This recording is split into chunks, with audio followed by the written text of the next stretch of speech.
Good evening, everyone. Thank you for coming to this session, which we have it and as extra because the earlier section we forgot to record. So today is actually 2nd of July already, but we have the actual session on the 29th of June 2026, 8:30 p.m. So this month, the theme of the talk is Month of Inverted Wealth and Wisdom. And for the July 2026 Global Trends Forecast using astrology and trends research. Okay, yeah.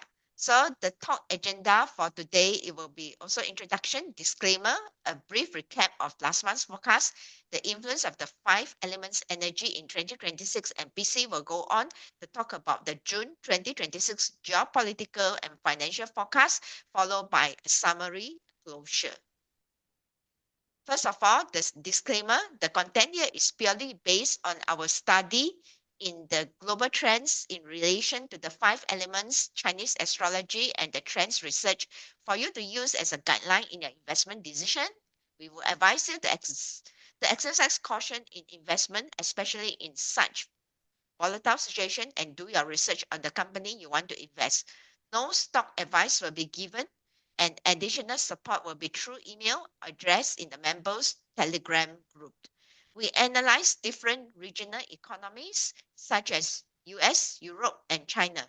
Please note that there will be inherent differences in regional perspectives as the observations are based on our study and current economic trends. This does not reflect any absolute definitive judgment about any specific regions.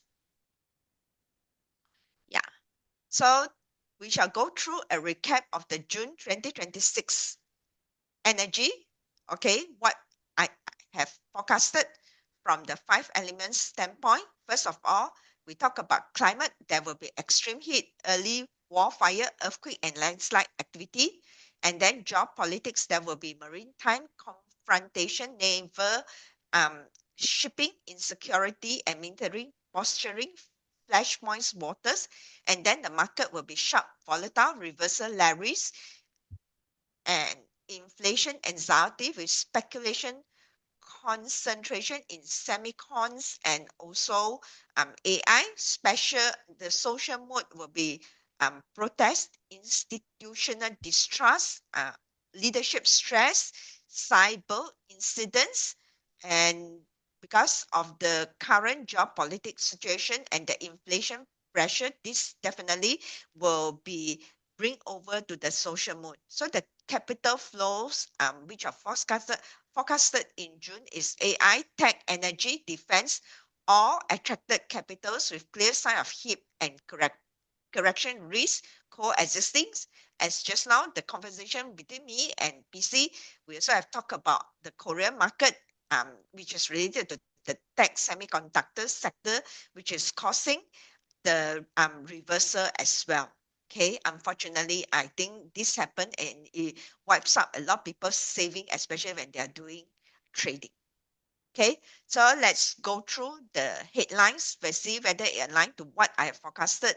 We have looked at Europe, one of the worst region of heat wave, especially in France. Actually, France, normally the climate is quite moderate because they are Mediterranean climates. But this year, I think the temperature has hit has rise beyond expectation. The wildfire in Spain, and there are also scattered earthquakes in Philippines and also I think in Indonesia as well. Okay, and then the recent one in Japan.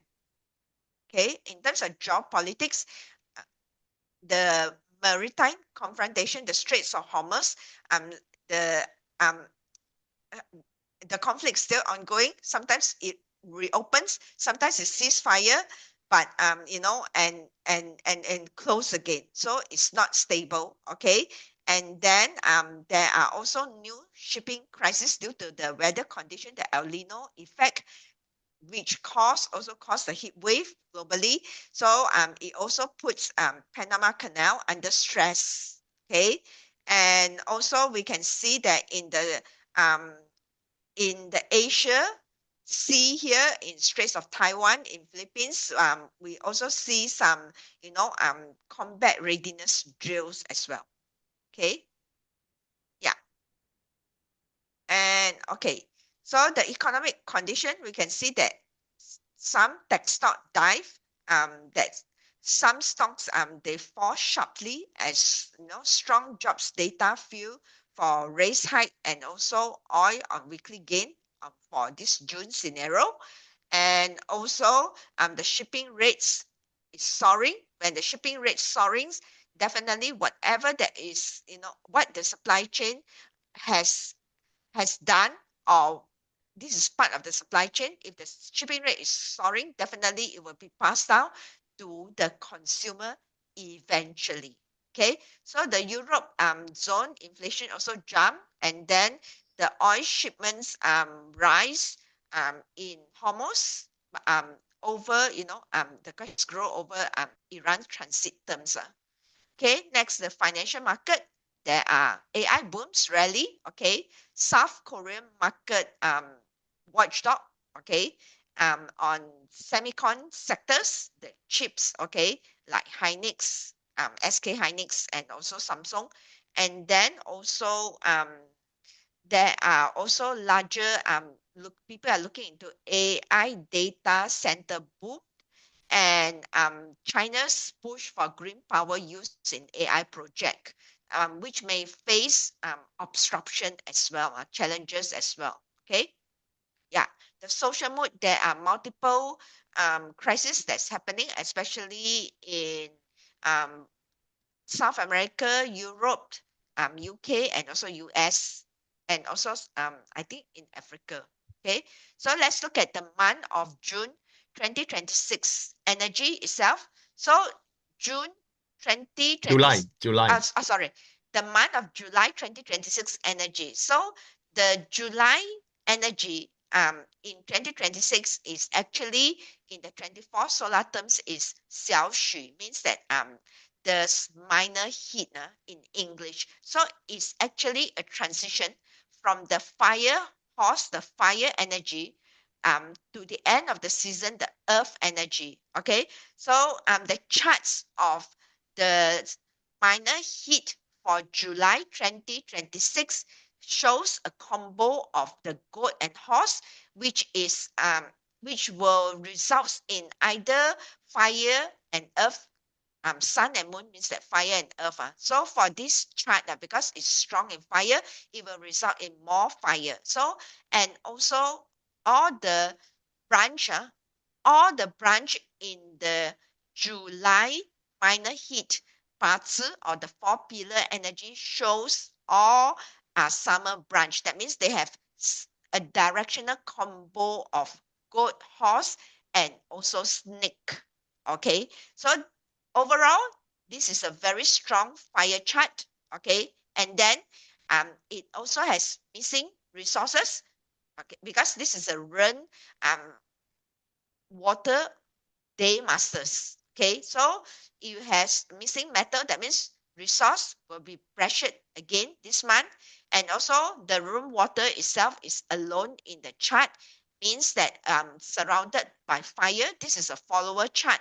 Okay, the rain water of the day actually represents all the humans in this earth.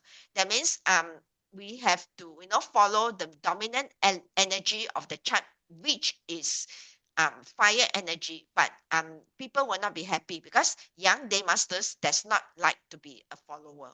Okay, so I think there will be a lot of stress, pressure from from everyone here in the month of July. Okay, in the weather trends, it will be hotter, drier, and more extreme weather condition, especially in the northern hemisphere. Is expected of drought, warfare, and also high electricity demands. In fact, underneath all branch of fire, maybe there will be chances of volcanic eruption. Okay, looks like it. Then the geopolitical trends, there will be conflict over resources, strategic route, continue to have challenges, and also diplomatic frictions and public anger will arise. the economic trends shows the energy demands rises, especially electricity, which is not surprising with cooling related costs. The food and agriculture may face weather related stress. The infrastructure, that water management, utilities, public works will gain attention with consumer sentiment fluctuating sharply. So the financial market, once again, because of the fire is strong, so it will have high volatility, especially in tech and energy commodities and climate sensitive sectors. So climate sensitive sectors, one of it will be agriculture sectors, and the defense related sector may also attract attentions, and speculative assets may move sharply but also may reverse quickly. Okay, so y'all better watch out if you are doing trading on all those speculative assets. Okay, so let's look at the month hexagram of 2026, which is number 48. It shows that the well of wisdom. And earlier on, our theme for the month is actually inverted well. Well means that the jing, jing or perigi in Malay. Okay, so it's not well-being well.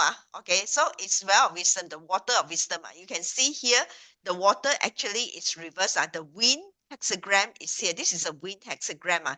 By right, the wind will blow over the water, but this one is reversed. That's why it's inverted well. So whenever there is inverted the kan water, that means this is a kan gua.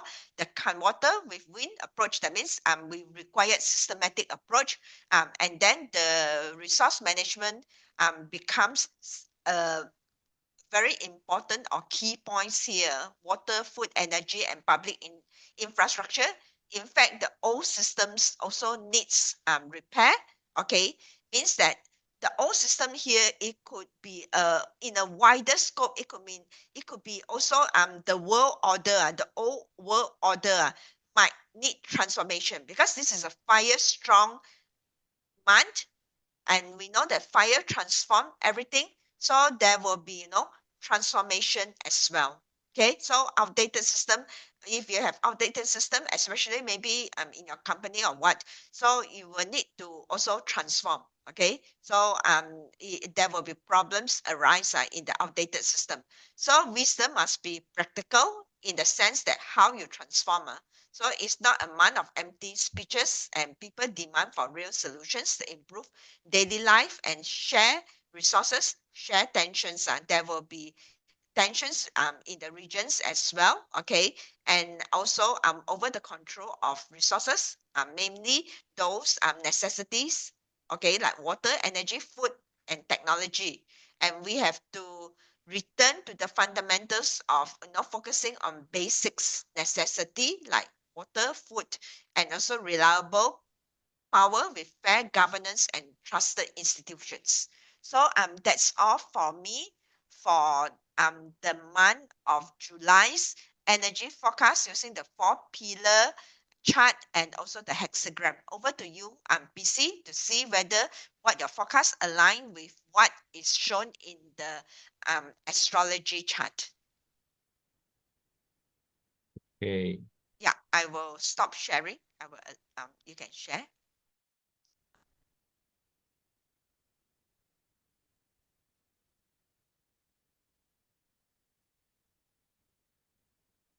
So let's take a look at June, what actually happened versus our forecast. So for the US, we mentioned that the Fed may be forced to hike in June, but it put interest rates on hold. Nevertheless, the language from the Fed was undeniably hawkish. So even though the Fed say uh, we are not going to hike, but the narrative that the Fed put forward was that they want to fight inflation, and that caused an immediate off market after the FOMC. So we mentioned that the US financial institutions are faced with multiple risks, so it is best to avoid them. But the XLF ETF, which is the financial ETF, has not reflected this. As of 23rd June, it rose 4.11%. For Europe, we mentioned that Germany's business confidence could fall, but it rose slightly from 84.5 to 84.9, still below its peak of 88.5 in February this year. In China, we expected inflation to remain elevated, but it came in at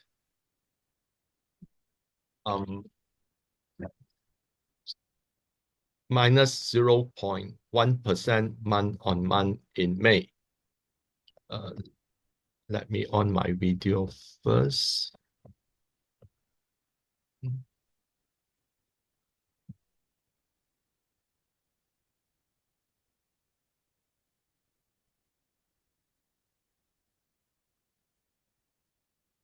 Okay.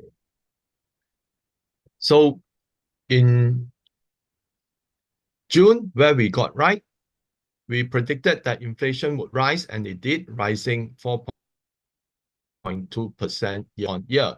We warned that June is the month when global oil inventories could run low. So you see there's 4 charts here. This one is distillate inventories. It has come down to here. And gasoline inventories, you can see that it has fallen steeply to here. Jet fuel inventories are still not too bad, okay, but overall it's down pretty much. So on 22nd June, the US Strategic Petroleum Reserve plunged to its lowest level in 43 years. And what this means is that right now, oil is being managed lower because they want to control inflation. The US has been heavily shorting oil so that the futures price remains subdued. Because if they allow the futures to go up, then everyone would be rushing to buy more oil, and that would create a spiraling event that is out of control. And what we see is that while they are selling the futures, buyers are taking deliveries. That is why the SPR reserve has plunged, and also the storage at the Cushing oil hub is being withdrawn as well.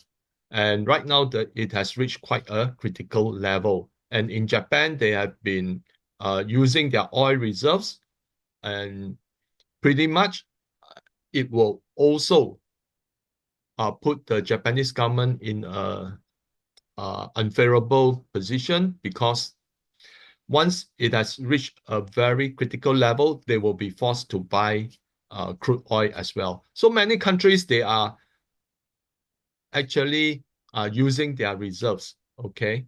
And if, let's say, the reserves start to run dry, then everyone would want to fill up, and that would cause the oil price to rise more steeply. So we mentioned that inflation could force US Treasury yields higher. Gold would come under pressure, but China would buy on the dip. So as of 23rd of June, 10-year US Treasury has risen 4.7 BPS or 1.06% to 4.487%. But recent activities in the market has forced the US Treasury 10-year US Treasury yield to come down to 4.3 something. Especially the US Treasury has been one of the biggest buyer of the of its own debt. Okay, so this is one way used to control the yield, to prevent it from rising beyond a certain level. Otherwise, the US could face a lot of problems in terms of interest payment on debt. So the US dollar strengthened, pushing the DXY up from 98.956 to 101.22, an increase of 2.264 or 2.29%. The rise in the US Treasury yield and the strength of the US dollar pushed gold lower. Gold fell from 4,542 per ounce to 4,126, a decrease of 416 per ounce or 9.7%. In fact, gold actually went further down below 4,000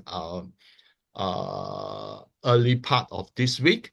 But right now, looking at the futures, gold right now is back above 4,100. However, China continued to buy on every dip. The PBOC bought 10 tons of gold in May, and which is the largest purchase since January, bought 163 tons of gold in May. There is offer all around. China is one of the more aggressive buyers.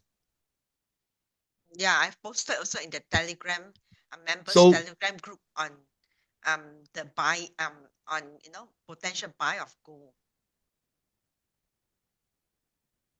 yeah, so in the week before SpaceX listing, the Dow fell 294 points, the S&P fell 199 points, while the Nasdaq fell 1,243 points, just like we mentioned could happen. So in fact, we say that a lot of the funds, they are selling ahead of the listing so that they get the money to buy uh, to buy into SpaceX upon its listing. So the market remained buoyant until SpaceX started to weaken mid-June. In the members Telegram channel, we shared the risk associated with SpaceX, and a lot of analysts also came out and say that SpaceX is not worth the money. And subsequently, from middle of June, the stock starts to trend down. But recent days have been stabilized, I think somewhere around $170, $180. Okay. As of 24th of June, the S&P is down 215 points or 2.84%. So we mentioned that Trump may attack Iran or Cuba to boost his popularity. On 10th of June, the US military launched a fresh round of retaliatory airstrikes against multiple targets in Iran. These attacks were concentrated in southern Iranian cities, including Bandar Abbas, Minab Sirik, and Kargan. Then on 12th of June, Trump announced a ceasefire deal is in the making. So I've also mentioned very frequently, it's like Monday to Friday is to make money, Saturday and Sunday is to kill people. Okay, that's how it has become. Okay, every start of conflict that happens in the weekend, will be followed by another announcement that ceasefire is being enforced. Yeah. Okay, so this is all manipulation. Okay, so this is Trump's way of a face-saving exit from Iran war and hopefully boost his approval rating. But as CNN highlights, it hardly budged. So we can see that his approval level is still very much down. So in Europe, Euro inflation rose 3.2% year on year versus 3% a month ago. Euro area retail sales rose 1% year on year versus 2.1% a month ago. So we mentioned that Europe will start to see a slowdown. Okay, we mentioned that surging yields will force the ECB to hike, and on 11 June, ECB hiked interest rates by 25 BPS. We mentioned that Europe will seek to decouple from China, but many countries cannot afford to do so. We also warn that Europe will become uncompetitive if it does decouple from China. So right now, Germany is proposing a Plaza Accord on China as an alternative, but I think it will fail because China is not Japan in the 1980s. So the Plaza Accord was an agreement whereby the countries forced Japan into economic stagflation, okay, by forcing the yen to value much higher. And that actually collapsed Japan's export-orientated economy. But Japan has no say because Japan is still under the occupation of the US military. So, but China is a total thing altogether. And if they want to force China hand, China would just ban the critical minerals, the chemical precursors that will actually impact the EU's industrial base. So Europe industries continue to suffer and layoffs could be on the rise. Here's Brussels, which is the seat of power for the European Union, giving a warning of what is at stake. So they say that 1.5 million jobs could be at stake due to energy price surge linked to Iran war. So we mentioned that the political climate in Europe will become toxic. In June 2026, the EU faced significant high-profile disagreement among member states, spanning from foreign policy, migration, industrial strategy, and enlargement. Chief among them are back channel to Moscow, migrant deportation centers, Russia sanctions, and pace of Ukraine EU bid. So there were significant protests and demonstrations across EU in June 2026, EU-Israel trade protests, migrant rights and deportations, digital privacy action, and Danish-Roma causeway blocking. So where we got right from for China, we mentioned that the Chinese government is unlikely to expand its stimulus. Rather, it will focus on tweaking economic policies. China government is pursuing austerity ahead, as per Bloomberg. So unlike the previous months, the May budget deficit actually shrank. Okay, if you look at other months, it is actually slightly above the previous month.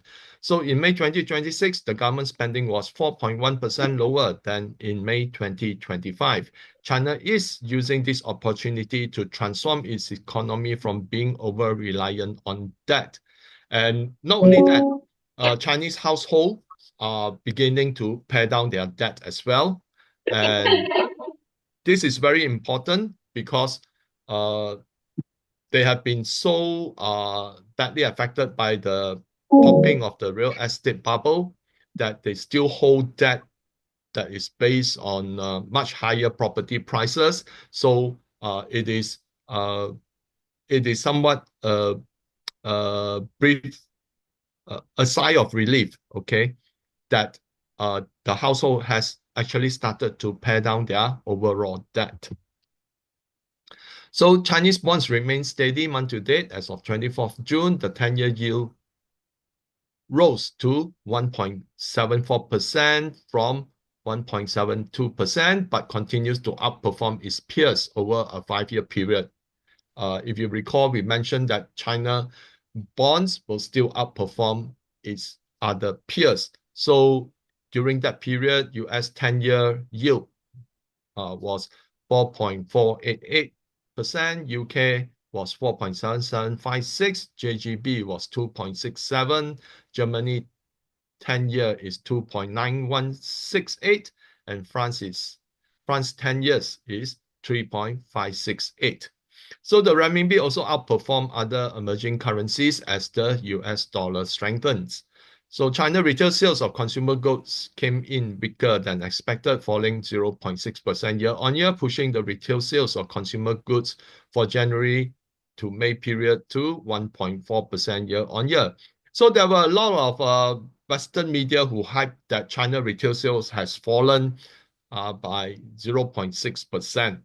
But actually, if we look at it, taking into consideration services as well, the January to May period saw retail sales of services increase 5%. So services actually help to offset the reduction in the retail of consumer goods. So the real estate have seen a slight bounce in value in first-tier cities, but overall has been weak in other tier cities. So we mentioned that China's domestic demand for EVs will falter. Domestic EV sales fell from 5% in April to 7.5% in May, the 5th consecutive month of decline. As expected, exports remain strong as EVs exports reached 424,000 units, 112.6% surge year-on-year, and a 4.4% increase from April. In fact, right now, today I just saw a report that China's electric vehicles continue to see surge in orders.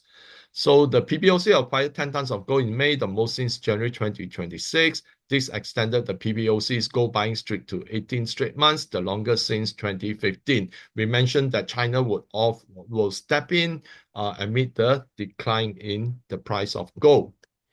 So Another thing, we mentioned that China will continue to push for self-sufficiency, but something interesting happened in that Secretary Lutnick accused SML that how come China has access to EUV? But the point is, an EUV has around 100,000 individual parts and needs a team of highly skilled professionals to install.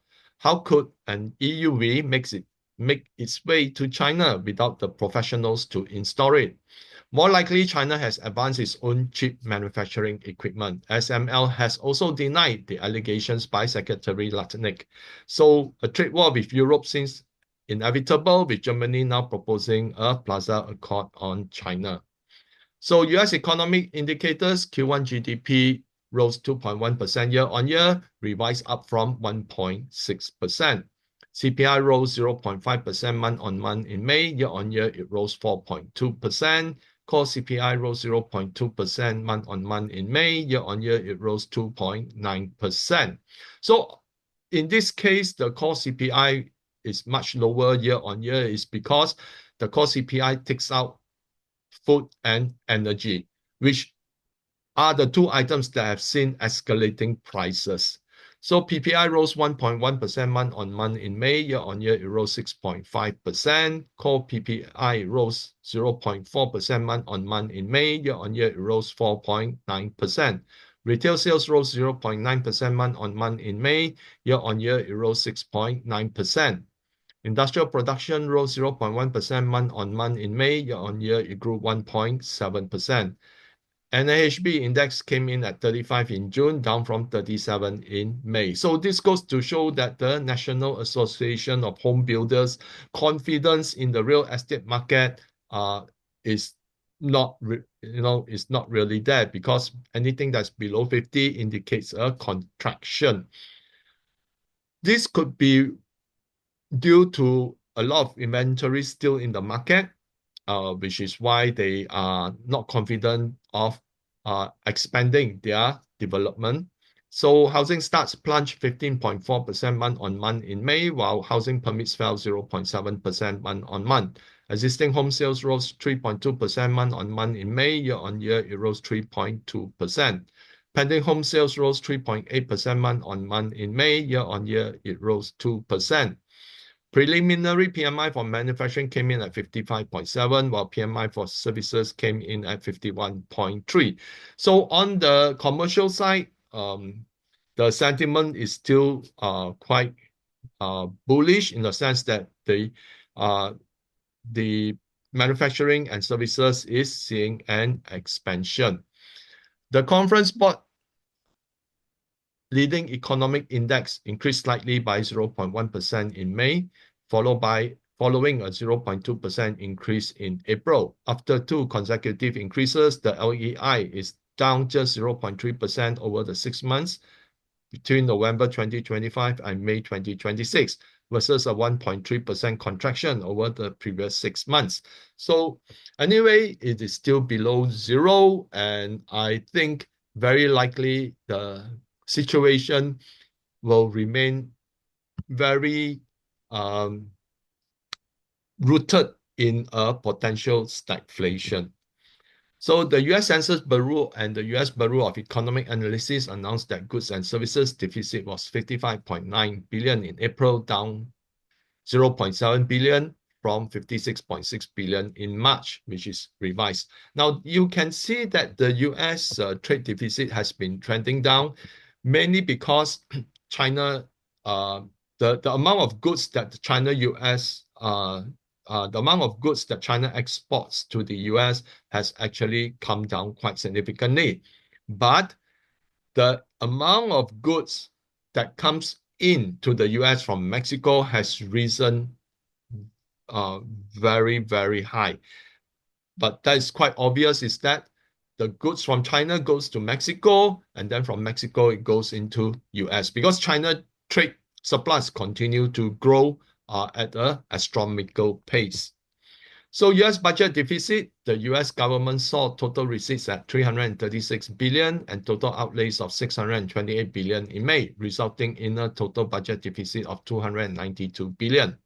Year to date, 8 months from October 2025 to May 2026, the total budget deficit was 1.24 trillion. Now, if we look at it, that the total budget deficit per month is almost 300 billion, with another 4 months to go. Very likely, the budget deficit would exceed 2 trillion by the end of the fiscal year 2026, which ends in September. The US government debt is now 39.3 trillion versus 39.2 trillion in April. Month to date, the US Treasury repurchased 30.5 billion of debt. So if you're wondering why US Treasury yield fell, the US Treasury repurchased 30.5 billion of debt. And that is quite a significant amount, okay? Because previously the purchases were less than 10 billion. Now it has pushed to 30 billion when the yield was keep on hitting near to 4.5% for many, many days. So FOMC meeting, the summary of the meeting, Fed leaves interest rate unchanged for the fourth straight meeting. 9 out of 10 officials expect at least one rate hike this year. Fed lowers its medium 2026 US GDP projection from 2.4% to 2.2%. Now, if you look at it, China is projecting GDP at 4.5 to 5%, which means that for almost a decade, China's GDP has been growing double the size of the US. So inevitably, it will reach a situation whereby the China would exceed the US in nominal GDP. On PPP basis, China already exceed the US in terms of PPP, with China's GDP roughly about more than 10 trillion above the US. So Fed says inflation remains elevated relative to their goal and sees the PCE inflation not returning to its 2% target until 2028. Fed decision was reached in an unanimous 12-0 vote. Based on the language from the Fed, it appears that the Fed is bracing for more inflation. So Kevin Walsh press conference revealed several things. The shorter Fed policy statement is intended to give you the facts, according to him. Forward guidance in Fed statement is not well suited to the current policy state now. So Walsh is now trying to build a narrative that don't rely on the Fed for guidance so much where the economy is concerned. So he intends to establish new independent task forces in 5 key areas. That means they will look at opportunities, okay, to shift the goalposts to to manage the inflation lower, either through different method of reporting. Some people suggested that Walsh may be looking at the average over a certain period as an indicator for inflation, whether inflation is trending up or whether inflation has remained steady over a longer period. So in that case, that gives him room to cut rates and so forth. Because you must ultimately remember that that Trump hired Walsh because he wants a Fed chair that listens to him. Okay, and that what Trump's want is more fuel to fire up the economy, and that includes rate cuts. So task forces will propose next steps, including changes to the summary of economic projections. So the Fed will be maintaining a 2% inflation objective. So if you shift the goalpost, it's very easy to reach that 2%. Okay, Fed policy appears to be restrictive for housing, but not for the financial markets, because at this juncture, they will try to put more fuel to the financial market, but the financial market is actually much bigger than the what the US can do, because there'll be some breaking point elsewhere that is beyond the US ability to influence. So my take, Walsh vowed to fight inflation by using a suite of monetary tools, namely maintaining interest rate at a restrictive level to cool down aggregate demand, But it will be a tough thing to do because the US consumer or US household is incurring even much higher debt while trying to maintain their livelihood. Okay, because food is now more expensive. Fuel is now more expensive. Everything is more expensive.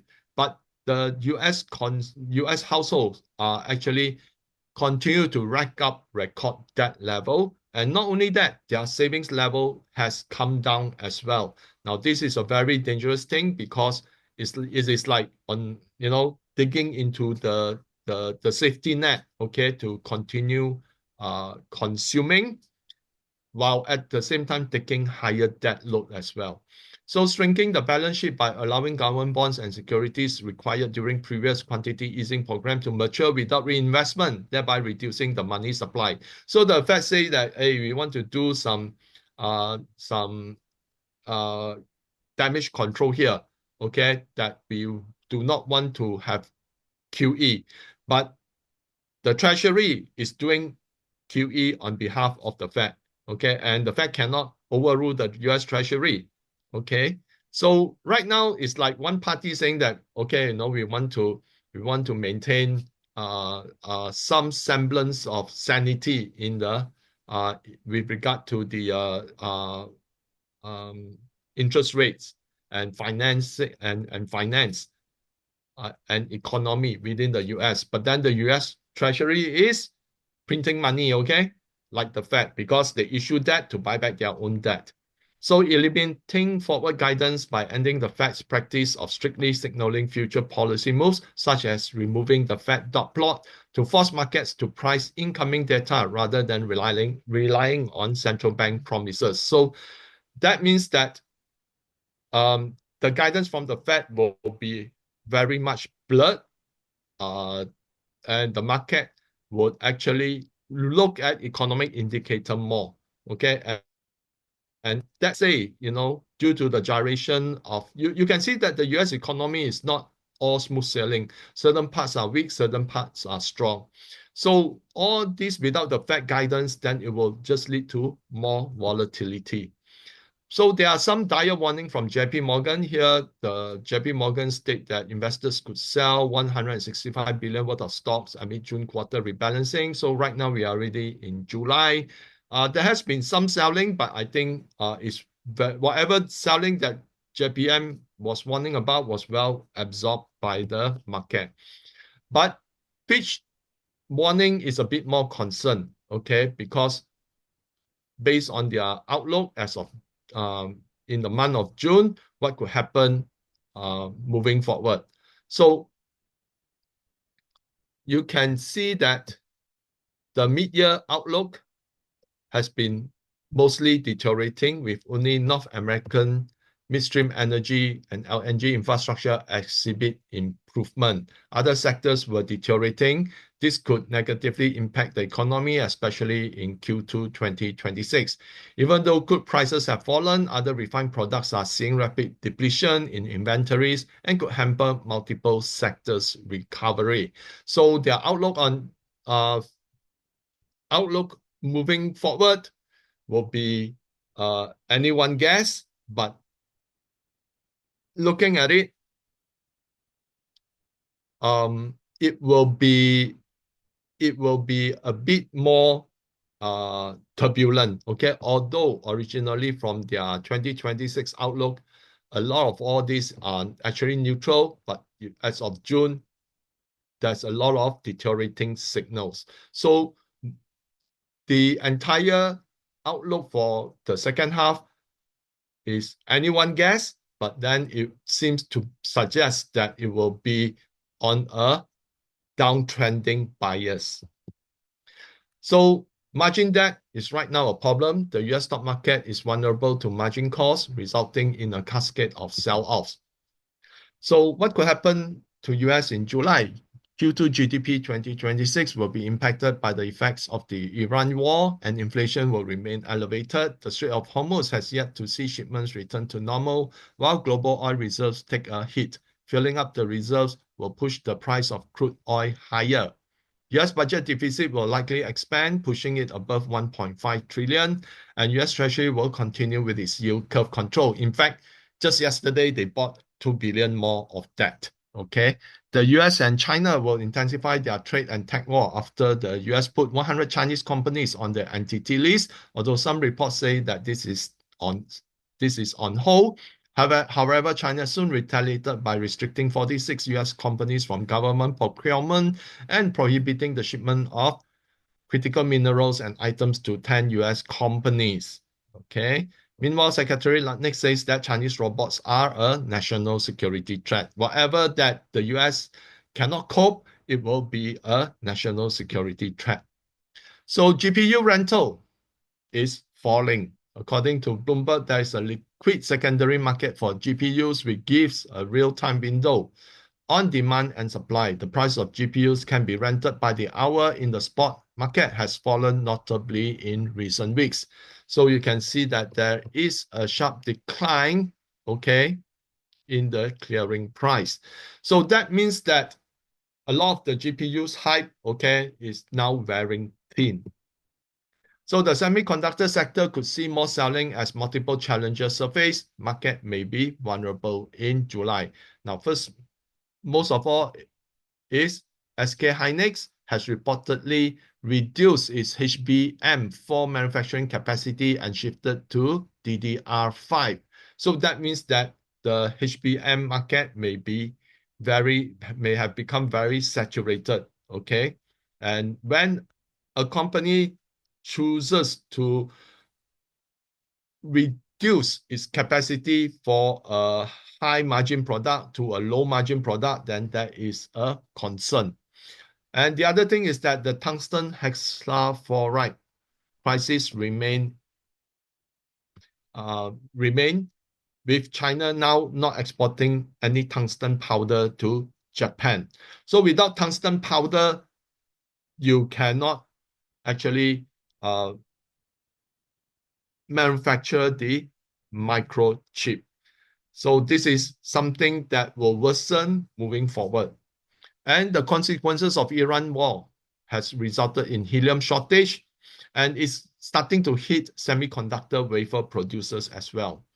And then Lagarde and ECB warned data centers were too expensive and could destroy the European financial system. So even the EU right now is scaling down its data center. When you scale down the data center for the entire Europe, what happens? The requirement for chips in whatever form, whether GPU chips or the HBM chips, will actually fall. So, and then AI token price has collapsed as AI token price collapse hits big tech valuations. So these are the things that are right now starting to surface.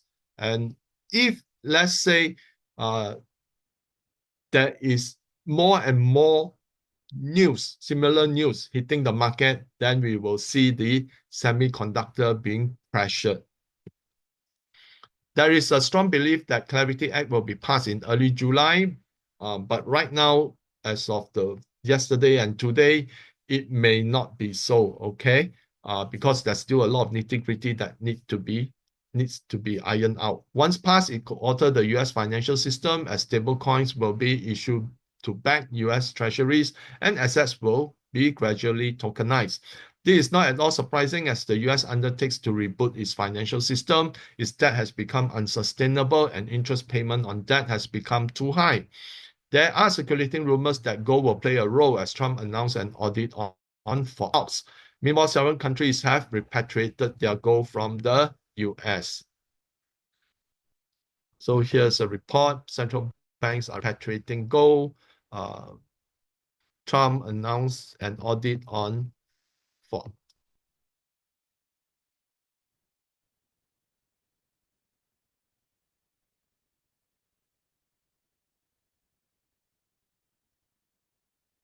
So Europe economic indicators, Euro's area CPI came in at 3.2% year on year. UK CPI came in at 2.8% year on year. Euro retail sales. Euro area retail sales rose 1% year-on-year in April, but it's down from March.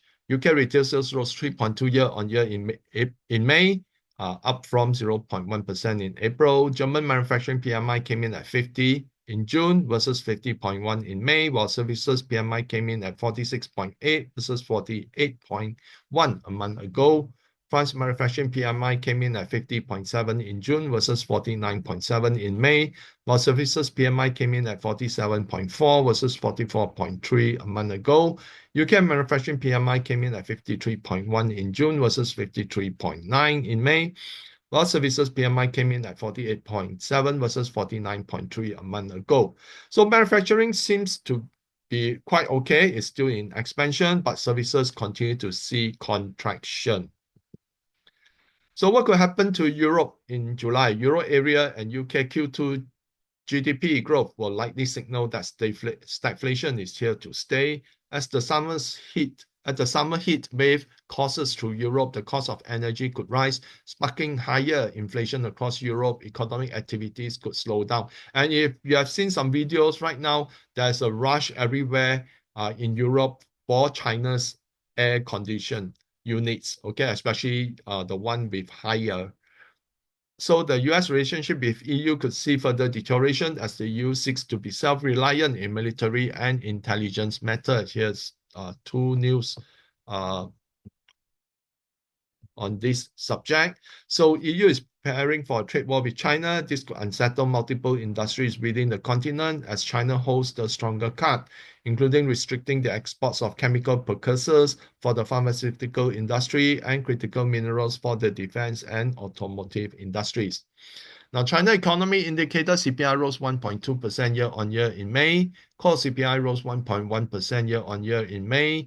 PPI rose 3.9% year-on-year in May. And total retail sales of goods and services increased 2.8% year-on-year in the first 5 months. Retail sales of services increased 5.4% in January to May period, while those of goods rose 1.2%.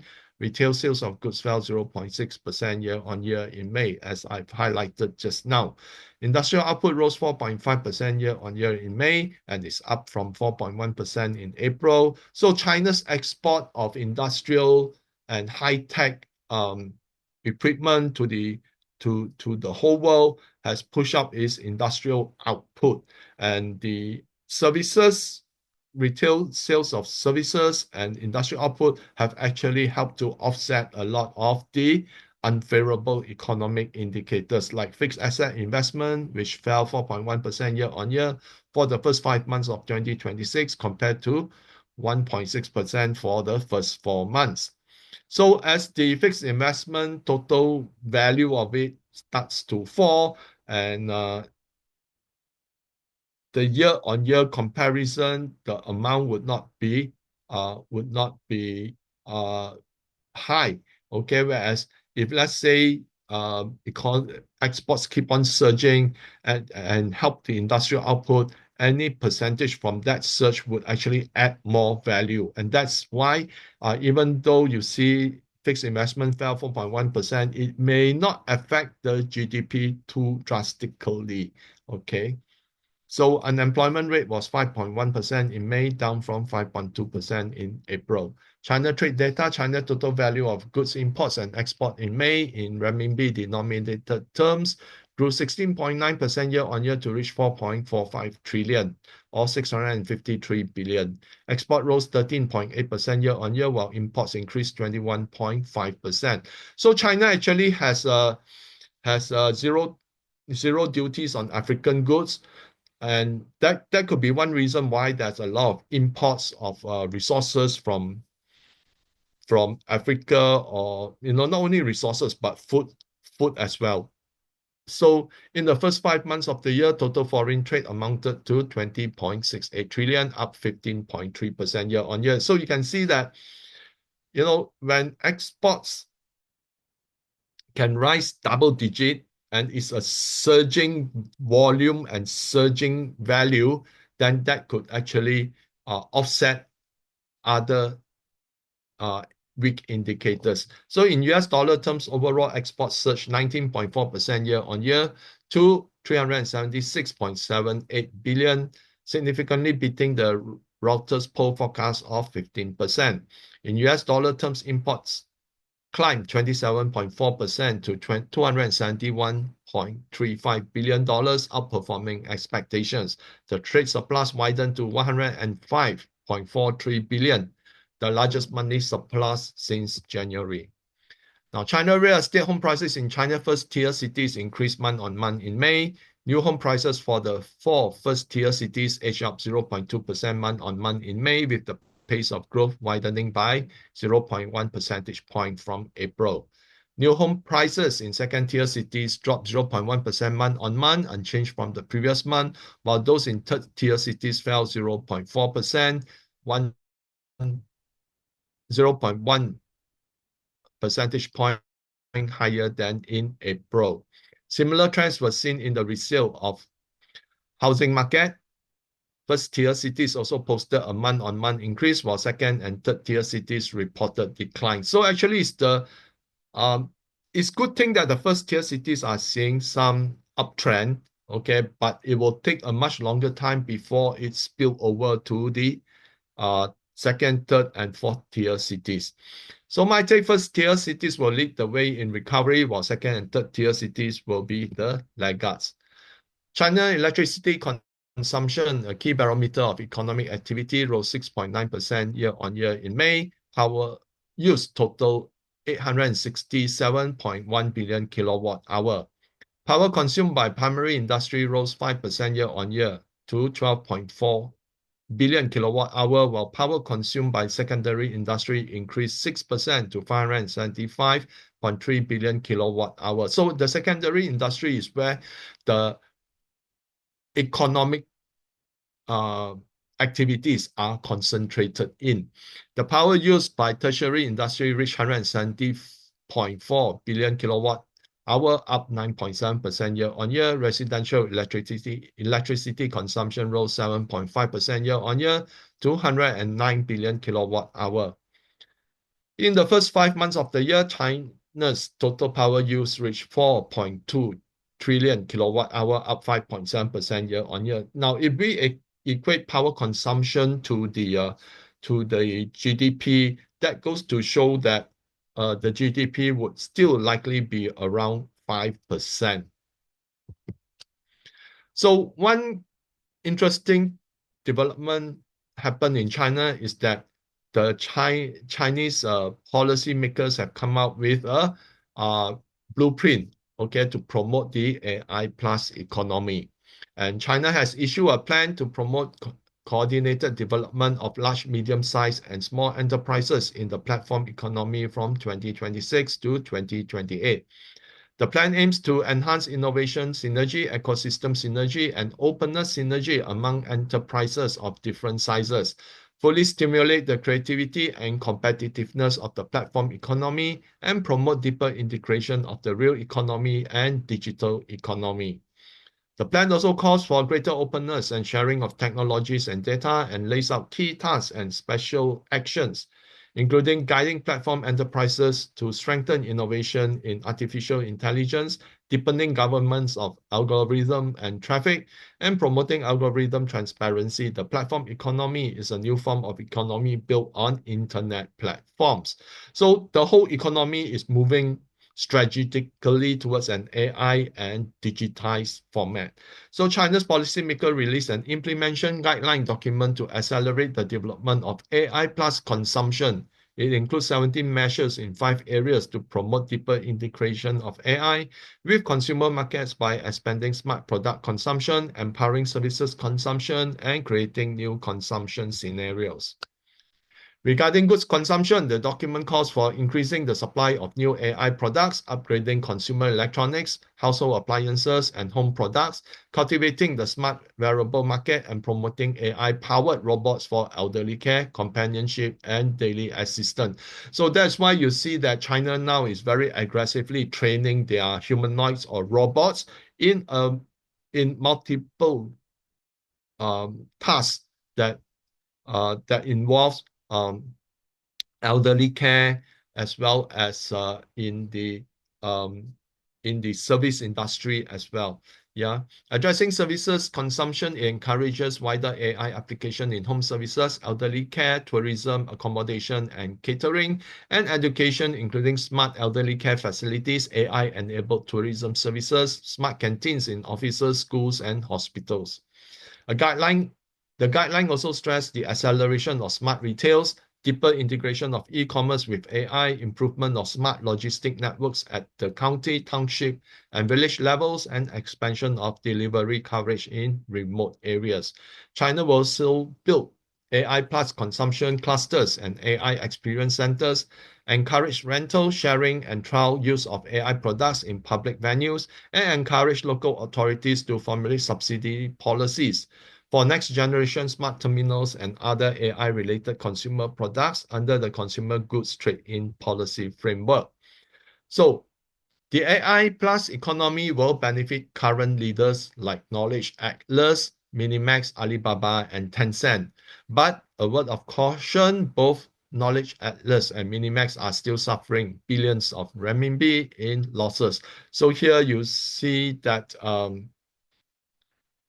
Tencent and Alibaba, you can see how their shares have fallen in recent months because of the sell-off of the Hong Kong related stocks by the Chinese investors, so that they concentrate on the domestic champions. Okay, so Alibaba looks undervalued considering the quality of its AI and soon to be listed CXMT, which is 5% stake, and Xiaohongshu 10% stake.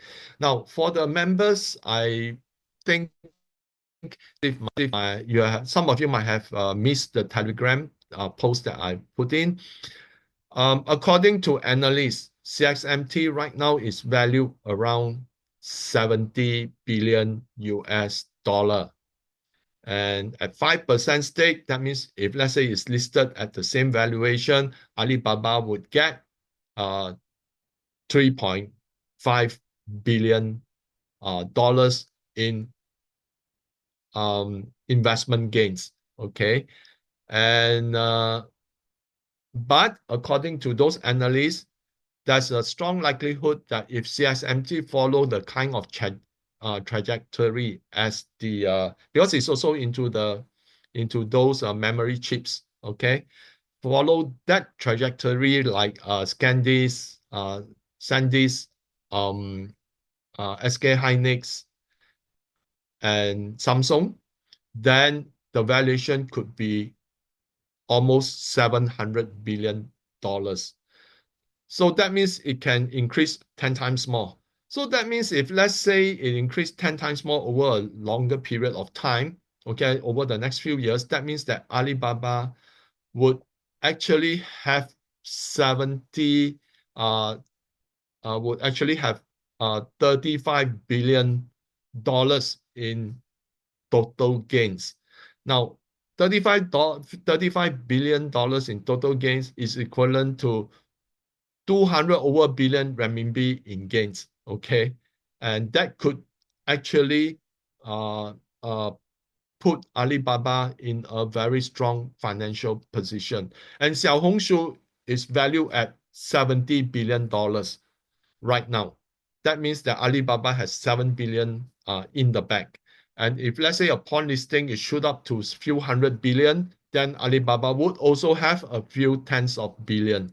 So that's why instead of pursuing Knowledge Atlas or Minimax, it may be better to look at Alibaba, which is already producing a profit, okay, rather than the former two which are actually suffering billions of losses.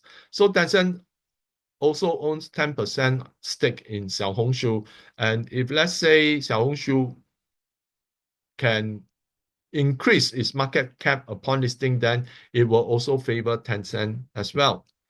So China, what could happen in July? China Q2 GDP growth will likely meet expectations driven by exports and industrial output growth. Retail or services will offset some sluggishness in retail of goods. Power consumption growth seems to suggest that GDP will be on track. Inflation will remain within a tight range with little or no upside as commodity prices ease. The Chinese government is unlikely to launch a massive stimulus. Instead, it will direct funds to critical areas such as AI, high-tech manufacturing, and data centers. So AI companies and data centers could benefit from the shift in priorities.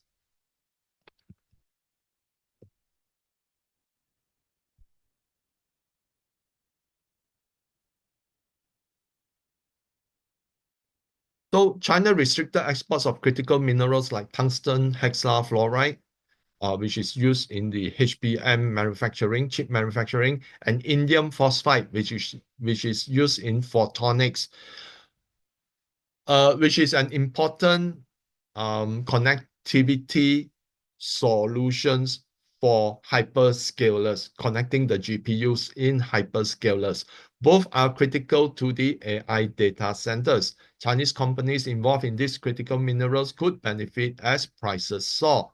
China and EU will likely be locked in a trade battle. Whatever the EU wishes to impose, China retaliation will be damaging to the EU's industries. China will go tit for tat with the US concerning the tech war. It will strike where it hurts most, i.e. critical minerals, including processing equipment and expertise. China will mount aggressive moves to internationalize the renminbi and conduct trade settlements in renminbi. Some societal uneasiness have been reported on matters involving immigrants and visitors who flout the law in China. Expect Chinese government to react to preserve calm.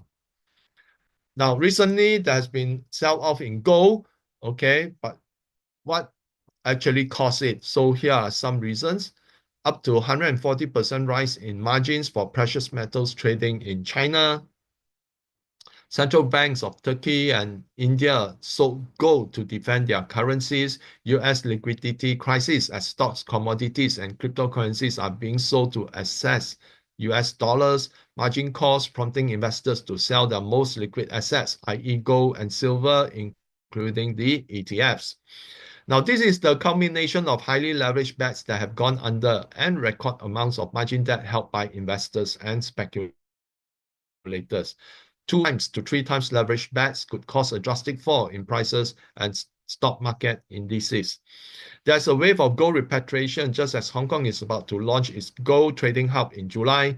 Hong Kong has also aggressively accumulating physical gold. The recent moves in gold could be coordinated by the relevant authorities. So it could be that even China itself want to suppress the price a bit so that they rush in to fill up their physical gold in preparation for Hong Kong to be a gold trading hub. So China's margin hike, there's a primary reason why China decided to hike the margin so drastically in precious metals trading, and it all boils down to internationalization of the renminbi. If China wants to back the renminbi with gold, it needs to remove activities that could subvert its ambition by manipulating the futures market or through leveraged long and short positions. China wants its citizens to own gold, but volatility in the market will not make this happen. Citizens fear volatility the most, and removing volatility will restore confidence in the market. Trillions of CFDs will become due this year, certificate of fixed deposits. Yeah, that's why China has incentivized gold ownership through its accumulate gold program. So here, they reduce transaction fees by 0.2% and uh, and exempted transaction from taxes to encourage public participation. Now, the news that I got just 1 or 2 days ago is that China may offer interest on gold savings. That means if you put your physical gold with Chinese banks, or and you can actually earn a percentage of interest which can be paid in gold. Okay, so this is another encouragement to get the citizens to own gold. So there's also another point of view by Eric Yong. You can follow him on Twitter. He has a very good insight on the gold market. Gold as a HQLA collateral, which means high quality liquid asset. Physical gold in regulated vaults like the new SGE Hong Kong could be positioned for better use in repo financing and liquidity frameworks, especially in an renminbi or offshore context. China is pushing gold's role in international settlements and reserves. So deleveraging to prevent front running and speculation, high leverage in paper, gold, or silver can amplify volatility and lead to capital outflows or bets against policy moves. By hiking margins, banks reduce retail speculation, stabilize flows, and ensure physical delivery and settlement systems aren't overwhelmed during a transition. So you can just imagine if, let's say, you have bought gold at 5,000, okay, and then you wait for shipment. By the time the shipment comes to you, gold has already fallen to 4,005. So by just that period of time during shipment, you have lost $500 of the value. So preempting capital outflows and US competition, reasonable political angle. China is accumulating physical gold and internationalizing its markets with HK as a bridge. If the US explore gold revaluation or gold-backed instruments, where ideas floated in some policy circles, Beijing would want to control timing and prevent hot money chasing alternatives. These moves look like preparation for a more gold-centric liquidity system in Asia, competing for central bank institutional flow away from pure US dollar dominance. This fits China long-term goal strategy, reserves build-out SGE internationalization, breaks de-dollarization, but execution depends on global market, geopolitics, and domestic stability. So whether gold price is down or not, central banks have very little care because they are looking at how to diversify their reserves. So 45% of central banks intend to buy gold in the next 12 months, the highest ever recorded in the World Gold Council survey. During the first 5 months of 2026, China officially purchased 692 tons of gold, up 76% year on year. May marks the 19th month of consecutive purchase by China. So China just whenever the price is, whenever China has the funds, it will actually buy gold. And there's a lot of rumors circulating that China is using that kind of surplus from its exports to buy gold. In terms of geopolitics, the US and Iran both signed MOU to begin negotiations for a lasting ceasefire. However, Israel is still actively launching strikes against Lebanon. Many critical points need to be addressed. Some points may test each other's red lines, and that makes these negotiations so difficult. Intermittent strikes still exist, and the control for Strait of Hormuz is one of them. So what happened was that 2 weeks ago, Iran attacked a Singaporean ship and then US retaliated. But you can see that traffic flow in the Strait of Hormuz is still far from reaching its peak. But the latest data, this one is a few days already, but the latest data shows that it has fallen again because after the US strike on Iran, Iran announced the closure of the Strait of Hormuz again. So Russia-Ukraine war escalated with the campaign now shifting to the capitals, Moscow and Kyiv.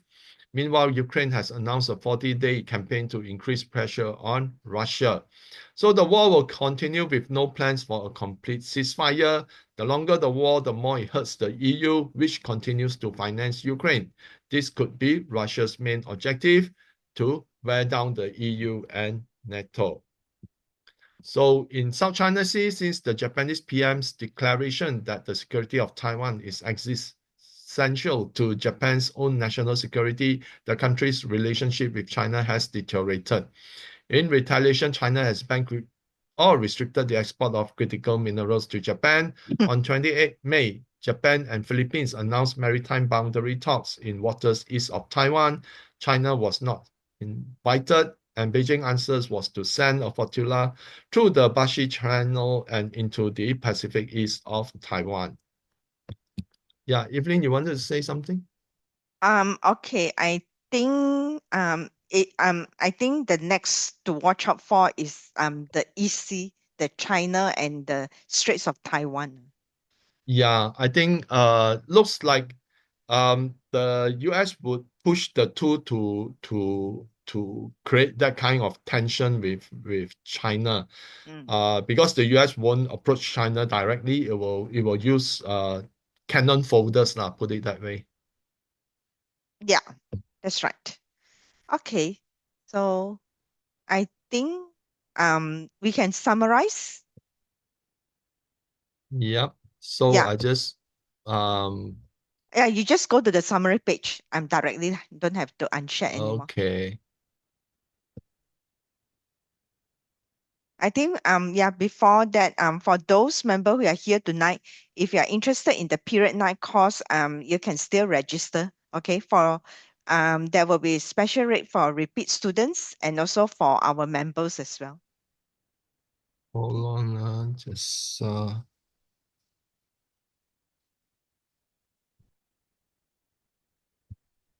I'm already sharing, right? Yeah, you're already sharing. Just need Okay, to move but the slides to the page. hold on.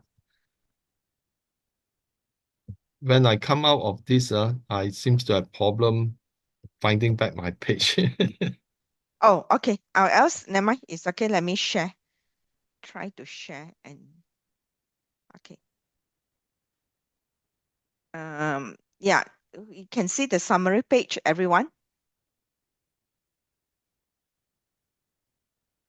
You can stop share.